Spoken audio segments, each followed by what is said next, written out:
ನಮ್ಮ ಆಯುರ್ವೇದಿಕ್ ಗ್ರಂಥಗಳಲ್ಲಿ ಒಂದು ಮುಖ್ಯವಾದ ವಿಚಾರವನ್ನು ಹೇಳಿದ್ದಾರೆ.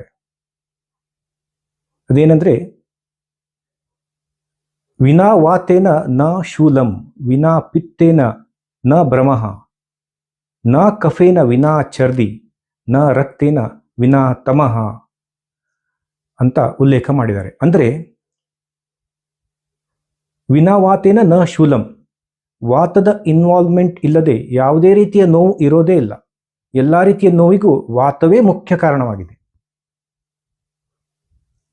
ವಿನಾ ಪಿತ್ತೇನ ನ ಭ್ರಮಃ, ಯಾವುದೇ ರೀತಿ ಚಕ್ರ, ಭ್ರಮ, ಗಿಡಿನೆಸ್ ಅನ್ನೋದು ಪಿತ್ತದ ಇನ್ವಾಲ್ವ್ಮೆಂಟ್ ಇಲ್ಲದೆ ಇರೋದೇ ಇಲ್ಲ.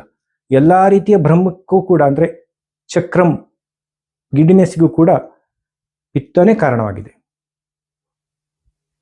ನ ಕಫೇನ ವಿನಾ ಚರ್ದಿ, ವಾಂತಿ ಅಥವಾ ವಾಮಿಟಿಂಗ್ ಅನ್ನೋದು ಕಫದ ಇನ್ವಾಲ್ವ್ಮೆಂಟ್ ಇಲ್ಲದೆ ಆಗೋದೇ ಇಲ್ಲ. ಕಫ ಅಂದರೆ ವಾಂತಿ ಆದರೆ ಕಫ ಇದ್ದೇ ಇರುತ್ತದೆ, ಕಫದೋಷವೇ ಕಾರಣವಾಗಿದೆ. ಕೊನೆಯದಾಗಿ ನ ರಕ್ತೇನ ವಿನಾ ತಮಃ ಅಂತ ಹೇಳಿದ್ದಾರೆ. ಅಂದರೆ ತಮಃ, ಸುಸ್ತು, ವೀಕ್ನೆಸ್ಸು, ಆಯಾಸ, ಇದಕ್ಕೆ ರಕ್ತಹೀನತೆಯೇ ಕಾರಣ. ರಕ್ತಹೀನತೆ ಇಲ್ಲದೆ ಆಯಾಸವಾಗೋದಿಲ್ಲ ಅಂತ ಹೇಳಿದ್ದಾರೆ.